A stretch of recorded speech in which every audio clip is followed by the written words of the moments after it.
Last time on Cooking with Silent. The beans and potatoes mentioned in the video won't be coming, though, because I actually am not the one in the family who makes that, and don't know how. The beans and potatoes mentioned in the video won't be coming.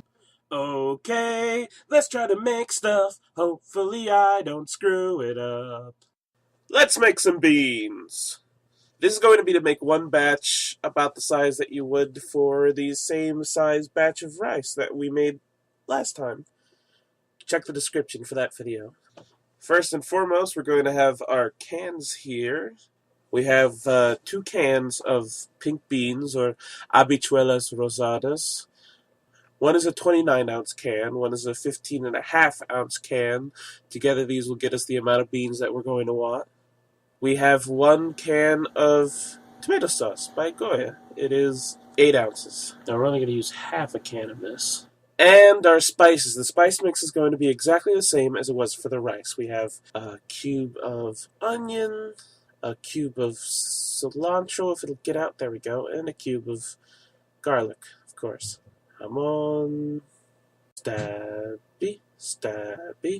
I like to break these apart a little bit so that they don't have to have a solid chunk in the thing that gets all burnt. Stabbity. Mix it all up, nice and good. We have our chicken bouillon, which it would help if the end were cut. There we go. Yeah, get it out there. Yeah. We have our Sason Goya con Azafran. We have our Sason Goya sin Culantro and Achiote. Our Sason accent, and it falls in. Get that out of there. Our Sason tropical that I got during the spice episode. Our Sason, Knorr Sason con Culantro y Achiote. Our Goya Sason con Culantro y Achiote. Our Sason accent con Culantro y Achiote. A potato I completely forgot to record the thing for. So since we're not making rice, we're not going to need the metal caldero like we did last time. You can just use a regular pot. Going to coat the bottom of it with oil like we did with the other one. And then we're going to bring in our sofrito, just as we did with the rice. About half a spoonful. Since we're not using a metal caldero, we don't need to use a metal spoon. Just use a regular spoon. We're going to get the sofrito going good. Break it up a little bit. Let it get going in the oil. And then we're going to put in our spice mix. Mix that around.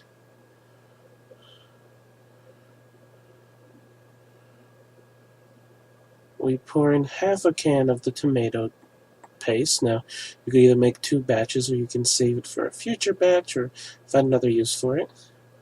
And in goes the potato, diced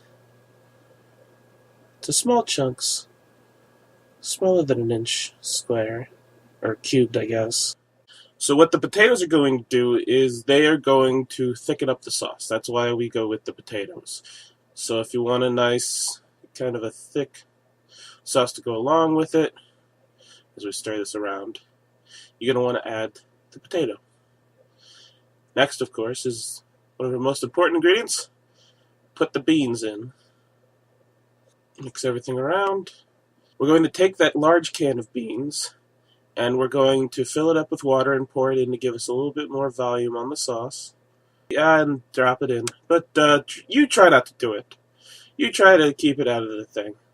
Now, I made this twice. I made this once before going on the trip to get spices and one after going on the trip to get spices. And you'll be able to see the actual difference between the 2 batches by not only the burner it's on, but the amount of redness. After I got the spices, I got the extra brand of the con Culantro and Achiote, and as I mentioned in the rice episode, that's what gives it the deep red color.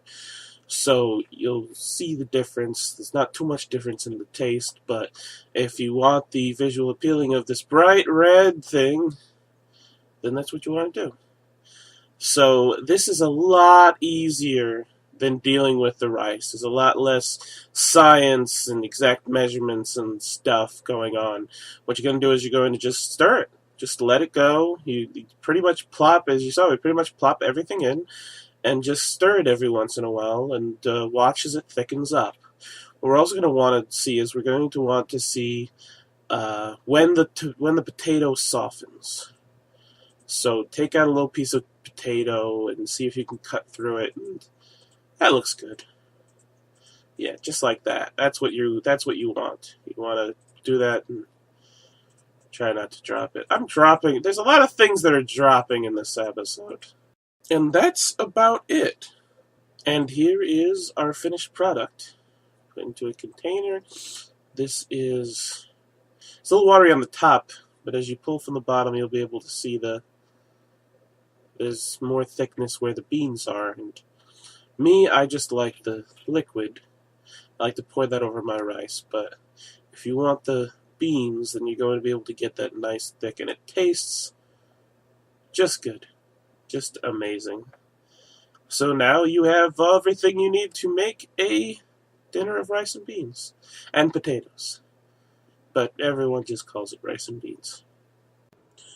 We successfully made stuff and didn't screw up all that bad.